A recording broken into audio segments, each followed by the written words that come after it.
Okay, so this is Razer's brand new Razer Blade 14. Now I opted for the middle tier option, which is an RTX 3070. So in this video, I'll talk about this particular laptop and orient you to sort of the design and who it's for. Then we'll talk about gaming benchmarks and wrap up with a summary. So first of all, this is a smaller version of the Blade 15, and it comes in three flavors, starting at $1,800 and going up to $2,800. Now this one, the RTX 3070 model, is $2,200. Now, if it weren't for a 10% off coupon that I had at Best Buy, I probably wouldn't have purchased this. And price has to be talked about. I'll try not to make it a theme in this video. In other words, I'll just try to keep it to a minimum. But price is what everybody talks about when they talk about Razer laptops. But hey, it's the elephant in the room. Okay, so the three tiers, starting at $1,800, you get a 1080p panel, 144 hertz refresh, and then the RTX 3060. Now this model and the one above it have a RTX 3070 and then an RTX 3080 priced at $2,200 and $2,800 respectively. But the big difference between this model, the one with the 3080, and then the one below it is the display. This is a Quad HD display, 165 hertz refresh with a faster gray to gray response time. And a big difference. So if you're gaming a lot, then you're hard to say if then so simply, but it's kind of hard to consider the 3060 model if you're really into gaming and you want to use the native display. If you're going to hook it up to an external display, then sure, save yourself some money because you get the same CPU, which is an AMD Ryzen 9 5900HX, which is a 8 octa-core 16-thread processor, and you get the same RAM, 16 gigs of RAM, DDR4 3200. Now it's soldered on.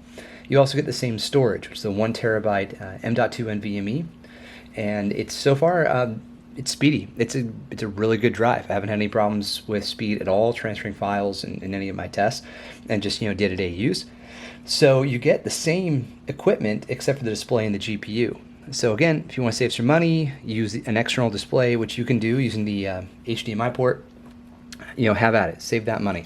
Okay, but for me, I wanted something that is all-in-one, right? This is my on-the-go machine. I'm going to be replacing my MacBook Pro M1 and my Lenovo Legion with this. That's the dream. So hopefully it pans out. I'm only into this a week, but I wanted to get some thoughts down on video. Okay, so orientation. So what you have on the left-hand side is the power port, which is Razer's sort of awkward 90-degree angle power. Full-size USB-A, a USB-C, it's not Thunderbolt because this runs AMD, and a headphone jack. On the other side, you get another USB-A, another USB-C, and a full-sized HDMI. Now, other than that, there are no additional ports. That's a pretty healthy amount of I/O, especially for me coming off of the MacBook Pro, but not when you're in the 15-inch space. The 15-inch space, you tend to see laptops with more I/O, things like Ethernet, for example, or DisplayPort, mini DisplayPort, but this is healthy. Definitely happy about it. Okay, so the next things to talk about are the keyboard and the trackpad.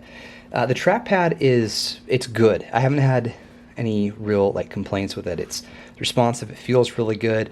I use multiple desktops in Windows, and then I use a 3-finger gesture to swipe through. So that so far has been really great. Now the keyboard is it's the Chroma keyboard, so you can change each individual key to match your color preferences. There's pre-built ones using Razer Synapse 3.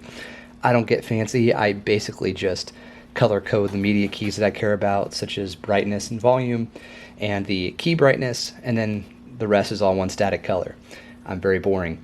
But the keyboard feels really good. This is my favorite Razer keyboard on a Razer laptop so far, and I've tested every single Razer laptop from the 13-inch up to the 17-inch. This one feels really good. They have a good size shift key. That's historically been a problem on the Blades, since 2018. The backspace key could be a little bit wider, but then there are other compromises to be made. So considering that is the only complaint I have, I think this is a really good keyboard. Speakers sound fine coming off the MacBook Pro. Of course, MacBook Pro has a really good set of speakers. Razer does a better job than most, and honestly, the THX spatial audio does work. So give them that. Okay, I mentioned the display is awesome. There's also Windows Hello. So this has the infrared camera, so you can log in with your face. It's fast, it works really well, but the only problem is the webcam itself is it's kind of crappy. Okay, so for gaming performance, I tested The Witcher 3, I tested Cyberpunk, and I tested Resident Evil Village. So with The Witcher 3 on with DirectX 11 Ultra settings with Hairworks on in QHD resolution, maxing out the GPU, which is a custom setting in Synapse, I was able to get 70 to 75 frames per second, and a couple dits below 70, but not far, maybe down to 67, 68. With Cyberpunk, same thing, Ultra ray tracing turned on and DLSS on as well. In Quad HD, I got close to 50 frames per second, and the dips would go down to like 45 or so. So that's pretty darn good. And then Resident Evil Village, similar performance as well, like around 75 frames per second. So very, very solid work. Now the question is, who is this for? Like, who's going to spend $2,200 on this particular model, or even $1,800 on the entry-level one? Let's just put the 3080 one aside for a moment. It's hard to say, right? You're going to pay extra for Razer's attention to detail and quality. There's no laptop out there that's better built than this that runs Windows. Of course, you could put Windows on a Mac, but then you don't have the gaming performance. There's no real GPU in those things, right? So, and there's the software library stinks as far as games go. So you're going to pay extra for that. Now, outside of that, you also get really good engineering. Like, just the fact that they're able to get this much performance, no one else has pulled it off. If you need proof, there it is. No one else has a 14-inch gaming laptop that performs like this, that doesn't get too loud, that doesn't overheat. It gets hot, but it doesn't overheat. The metal conducts heat, but it doesn't get too hot. It's not hot around the WASD keys. So anyhow, I'm trying to condense two laptops into one. That's got to be a pretty unusual use case, I'd imagine. And I have a desktop with a really good GPU, so I'm not too concerned about gaming performance. Like, honestly, if the entry-level model with a 3060 had a QHD display, I probably would have just gotten that one. So for me, it wasn't so much about the GPU as it was the display quality, because I do a lot of work. Like, I actually work. So having the ability to work was important to me, and QHD is, it's helpful because you can get more on the screen and things look better when they support it. Okay, so that doesn't really answer the question about who it's for. I'm going to say that if you're somebody who doesn't want to replace your laptop often, then this would make a lot of sense. Now, blades do tend to hold their value. Depends which one do you get. Like, the higher end ones will hold their value, but not too high end to where there's no demand for it. Like the Razer Blade Pros, for example, not a lot of demand for those. Anything with a 2080, a 3080, not a lot of demand. But if you're, like, for example, the Lenovo Legion I have, the Legion 7i, has a 2080 Supermax Q, 32 gigs of RAM, and an i9 from last year. That thing retailed at $3,200.